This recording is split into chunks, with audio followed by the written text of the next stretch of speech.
You ever walked into a room and felt the energy shift? Not because someone spoke, not because something happened, but because someone walked in. Someone who smiled at you with their face, but something about their presence whispered danger to your soul. Let me tell you a story. There was a young man, sharp, talented, and full of vision. He had a fire in his spirit and dreams bigger than his environment. He thought that as long as he worked hard, stayed loyal, and did right by people, the world would open its doors. And for a while it did. He rose quickly. His light shone bright. People clapped when he spoke. They nodded when he planned. And behind every smile, some sharpened their knives. He didn't realize that not everyone claps because they believe in you. Some clap because it's easier to mask envy with applause. One by one, the very people he helped began to twist his words. They whispered doubts into the ears of others. They took credit for his efforts. They smiled in his face and sabotaged his steps. He found himself exhausted, not from the work, but from fighting shadows in the daylight. He started questioning himself. What did I do wrong? Why do they treat me like this? How did I miss the signs? Until one day, he stopped. Not because he gave up, but because he woke up. He realized that evil doesn't always scream. Manipulation doesn't wear a villain's cape. It often speaks gently, flatters generously, and moves silently. It shakes your hand while watching your back. And here's what he learned. You don't beat evil by becoming evil. You outsmart it by becoming wise. You don't match manipulation with manipulation. You defeat it with clarity, boundaries, strategy, and strength. The world will not warn you when manipulators are near. Life will not flash red lights before betrayal walks in. That's why you must be equipped, not paranoid, aware, not afraid. There's a way to stay kind without becoming naive. There's a way to protect your peace without losing your purpose. If you're tired of being used, if you've been smiling through betrayal, if you've been keeping quiet just to keep the peace, you need to hear what comes next. Because surviving evil isn't enough. You were born to outsmart it. She sat across the table, confused, heart bruised, but still trying to make sense of what just happened. The person who had just lied to her, again, looked her in the eye, tears welling up, and said the words she had heard so many times before. I'm sorry, I didn't mean it like that. And just like every time before, her heart wrestled with the truth it didn't want to accept. Because even though the apology sounded sincere, the behavior never changed. That's how manipulation works. It doesn't always look like control. Sometimes it sounds like an apology. It hides behind charm, intelligence, and even affection. And the most dangerous thing about it, it makes you question yourself more than the manipulator. Most people get caught in toxic cycles not because they're blind, but because they're taught to forgive words instead of tracking patterns. Manipulators are often highly skilled at damage control. When confronted, they don't explode, they perform. They'll cry, they'll confess, they'll twist the blame so gently that you end up being the one apologizing. And by the time you step back, you're not even sure what the issue was anymore. You only remember feeling guilty, drained, or unsure. But here's the truth. An apology without change is just manipulation wearing makeup. And one of the most empowering decisions you'll ever make in life is this.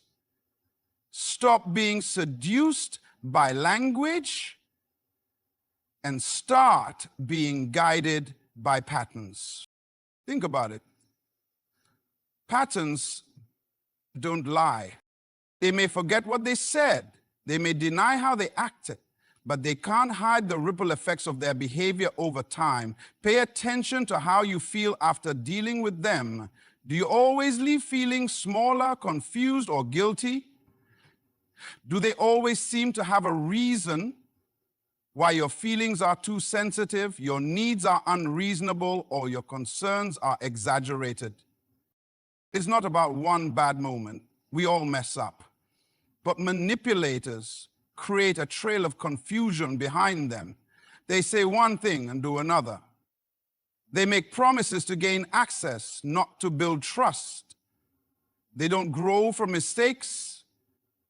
They perfect the way they explain them away. Recognizing patterns takes time. It takes stillness, and it takes courage, because once you see the pattern, you can't unsee it. Once you connect the dots, you either have to act or stay in denial. That's the hardest part. Because the moment you begin to confront manipulation, you're going to be told you're overthinking, you're too cold, you're changed. But remember this: the people who benefited from your confusion will always be threatened by your clarity. So instead of asking, did they mean to hurt me? Ask, has this happened before?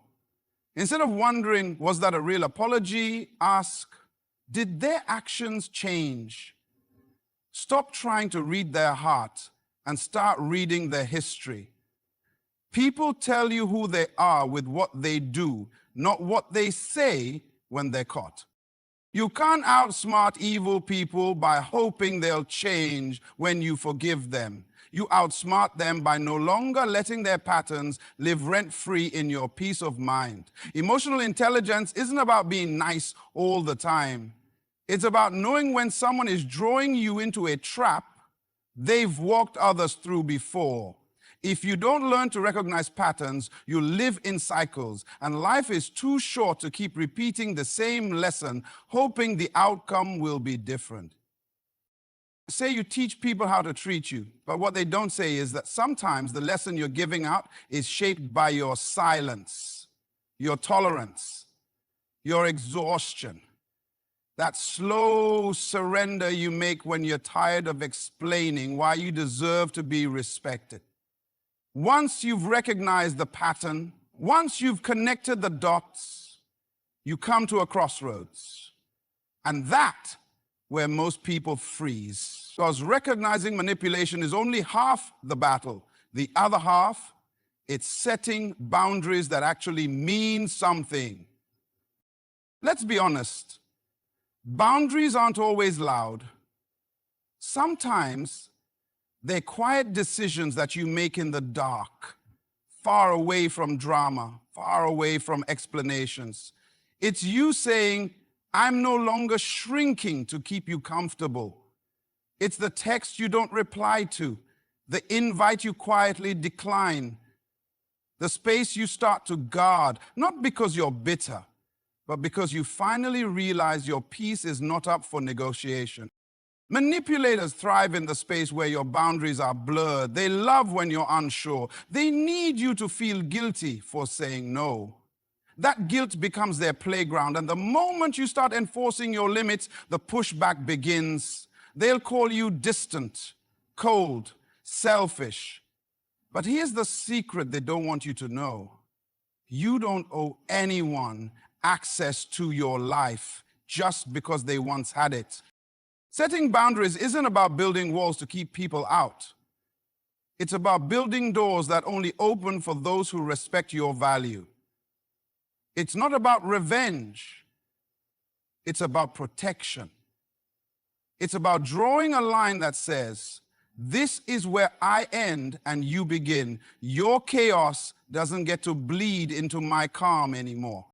There's a fear many people carry when it comes to boundaries, the fear of being alone. But let me tell you something powerful. You're not losing people when you set boundaries. You're losing those who are only benefiting from your lack of them. And those aren't losses, those are liberations. When your boundaries are rooted in pride, they become walls of ego.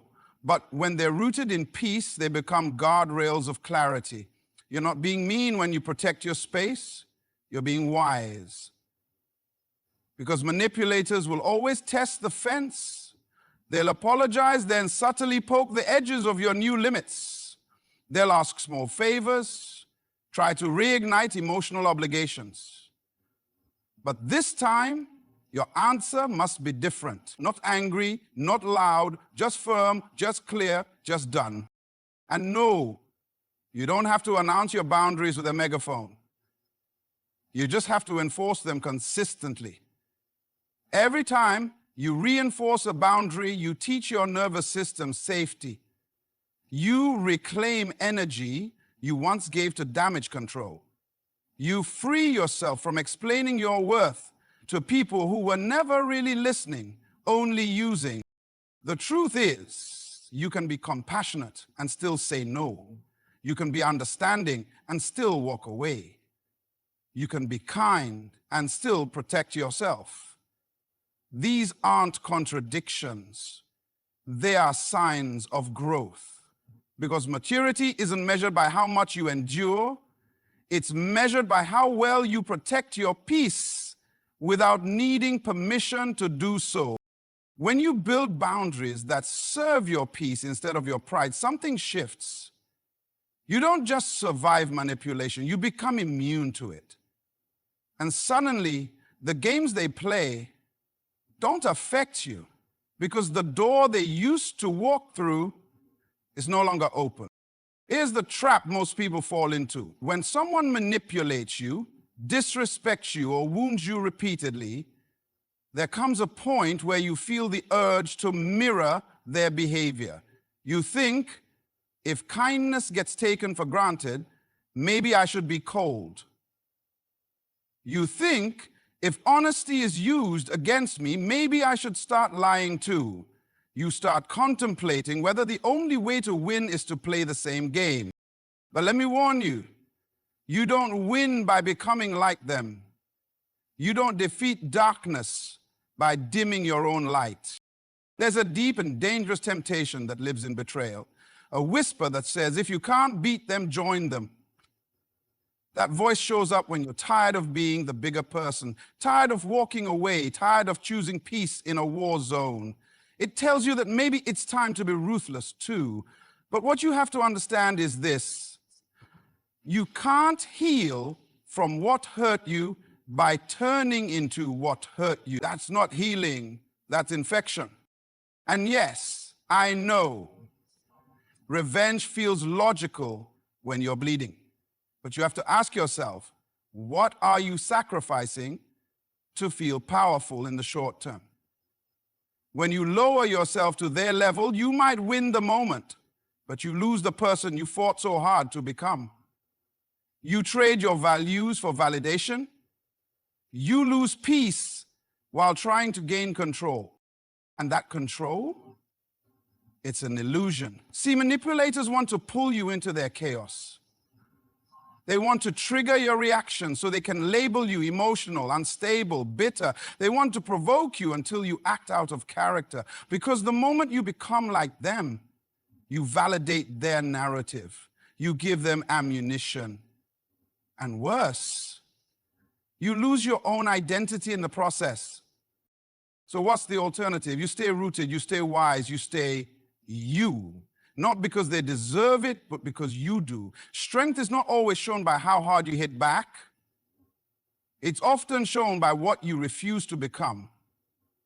It's found in the quiet choices to uphold your standard, even when you're standing alone. It's found in walking away with your integrity intact, while they're still drowning in performance and pretend. Let me be clear. Being kind doesn't mean being soft. There's a form of kindness that's sharper, powerful, and immovable.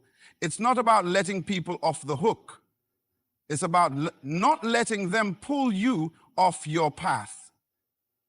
When you choose character over retaliation, you're not backing down, you're leveling up.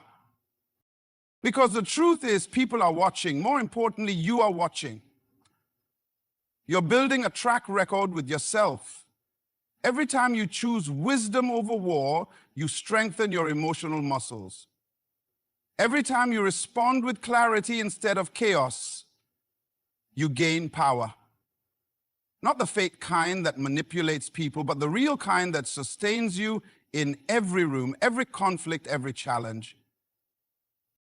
There's a version of you that doesn't need to scream to be heard, that doesn't need to match low energy to protect high value. That version is already inside you, stronger, sharper, and more powerful than the chaos around you.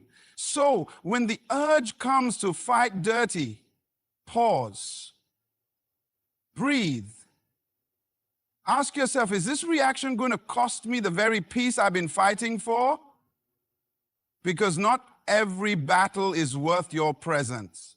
And not every reaction deserves your energy. The most dangerous thing you can do to a manipulator is to refuse to play their game, to stay calm while they try to stir storms, to keep building while they keep breaking. They can't handle that kind of power. There's a moment right after someone twists your words, spins your truth, or subtly poisons a room against you, where you feel the fire rise inside your chest. Your instincts scream to speak up, fight back, expose the truth, and you have every right to, but here's the deeper question. Is it worth it? Because the real game manipulators play isn't always about what they do to you. It's how they want you to react. They're counting on you to explode, to break down, to unravel in front of an audience. And when you do, they sit back calmly and say, see, look how unstable they are. That's how they keep control, by setting emotional traps and watching you walk straight into them. But emotional intelligence, that changes everything. Emotional intelligence is your internal firewall. It's the invisible armor that allows you to walk through chaos and remain composed. Not cold, not detached, but controlled. It's not about denying what you feel. It's about mastering when, how, and why you express it. When someone tries to manipulate you, what they're really doing is trying to access your buttons, testing to see which ones still work. Emotional intelligence is learning how to disconnect those buttons so that your reaction isn't predictable, exploitable, or regrettable. Think about it. Have you ever watched someone stay calm in a situation where most people would lose their mind? That calm doesn't come from weakness, it comes from wisdom. They've learned that when you keep your emotions in check, you control the room. Even in silence. Manipulators don't know what to do with that. They can't gaslight a person who sees clearly. They can't shame someone who no longer seeks their approval. They can't bait someone who no longer bites. And that kind of quiet strength, it unnerves them because they thrive off chaos. And you just remove their fuel. Emotional intelligence is also learning the power of the pause, that split second between what happens and how you respond. That's your freedom. That's your advantage. And it's where your power lives. When you pause, you give yourself a chance to evaluate, not react. You give yourself the room to ask, is this a conversation or a setup? Is this feedback or control disguised as concern? And you master that pause, your entire dynamic with toxic people changes. They stop being able to drag you into confusion because now you're operating with clarity. They stop being able to spin you into guilt because now you're grounded in truth, and they can no longer manipulate your emotions. Because now your emotions are no longer available for their entertainment. There's something important to understand. Emotional intelligence doesn't mean you never feel anger, sadness, frustration. It means you don't allow those feelings to lead your decisions. You become the observer of your emotions, not the prisoner of them. And that's where real freedom begins. You stop needing to defend yourself in every room. You stop explaining your worth to people committed to misunderstanding you. You stop trying to fix every false narrative, and instead you focus on living the truth so consistently that lies unravel on their own. You become dangerous to manipulators. Not because you're louder or more aggressive, but because you're no longer easily moved. You no longer flinch when they provoke you. You no longer bend to their guilt trips. You no longer need them to see your side because you've already validated it within yourself. When you carry emotional intelligence, you walk into rooms differently, not to prove anything, but because nothing owns you anymore. Your peace becomes non-negotiable. Your presence becomes powerful, and your mind, clear, calm, and calculated, becomes the last place they ever want to fight you. One of the most manipulative tools in the hands of controlling people isn't force, it's obligation. They don't always demand things out loud. Instead, they create invisible contracts built on guilt, fear, and emotional debt. And before you even realize it, you're living by rules you never agreed to, doing things you never wanted, for people who never respected you. That's how they win, by keeping you attached, not physically, but psychologically. They don't need chains when they've got your conscience. They don't need to shout when you've already been trained to question yourself. But the antidote to that kind of control is deceptively simple and almost always uncomfortable. The word no. Not an angry no, not a defensive no, just a calm, clear, unapologetic no. And for many people, that word feels impossible because we were conditioned early on to please, to smooth things over, to avoid conflict at all costs. Saying no feels selfish. It feels like rejection. It feels like we're being unkind. But here's what you have to understand. Your freedom starts the moment you stop fearing how people react to your boundaries. Saying no doesn't make you cold, it makes you clear. And manipulative people hate clarity because clarity removes their hiding spots. It eliminates confusion. It leaves no room for guilt or gray areas. Manipulators operate in that gray. They love to say things like, after everything I've done for you, I guess you don't care anymore. I just thought you were different. That's not love. That's emotional blackmail. And every time you give in to it, every time you say yes just to keep the peace, you lose a little more of your center. Your mind becomes a battlefield where your priorities are always at war with someone else's expectations. But what if you stopped negotiating with guilt? What if you treated your energy like currency and refused to spend it where there's no return? What if you understood that people who truly care about you won't collapse the relationship just because you said no? Because here's the truth. Manipulators only have power where you give it. If your default is always yes, you've already given them the blueprint for your weakness. But the moment you reclaim your no, you take back the steering wheel of your own life. It won't be easy. At first, your no will be met with resistance. You'll be called selfish, cold, ungrateful. But hear this, the first time you say no is always the hardest because it breaks the cycle they thought you'd never escape from. That no, it's not just a word, it's a declaration. It says, I don't exist to be controlled. My value isn't in what I allow you to take. I choose myself without needing your permission. It's not personal. It's not cruel. It's necessary. Because if you don't learn to say no, you'll spend your life quietly drowning in yeses you never meant to give. So detach. Not with bitterness, but with clarity. You don't need to slam the door. You just need to stop answering it. Every time they knock with guilt in their hands and a favor in their mouth. Your time is yours, your energy is yours, and your life. It is not a democracy where everyone gets a vote but you. You get to choose who enters, who stays, and who no longer gets access.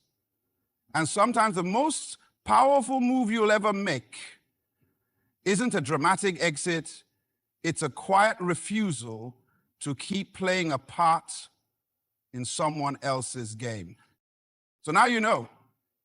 The game only works if you keep playing it. Manipulators, liars, and emotional puppeteers only thrive where confusion lives.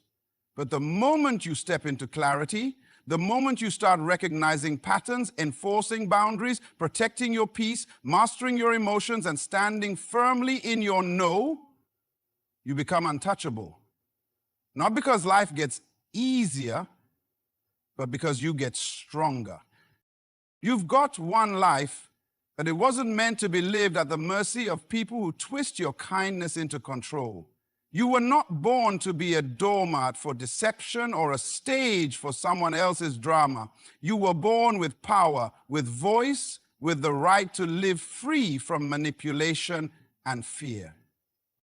This is your time to take it back. So step forward, not with rage, but with reason, not with revenge, but with resolve. Let your silence speak. Let your clarity confuse them. Let your growth become the boundary they never saw coming. You don't have to yell to be powerful. You just have to mean what you say. And when you say no, let it echo through every corner of your life that once held guilt, fear, and submission. Be kind, but don't be soft. Be wise, but don't be passive. Be calm, but never be controlled. And most of all, be free. Good luck on your journey to emotional mastery, personal power, and unshakable clarity. Thank you, and remember, you're not just walking away from manipulation, you're walking into your power.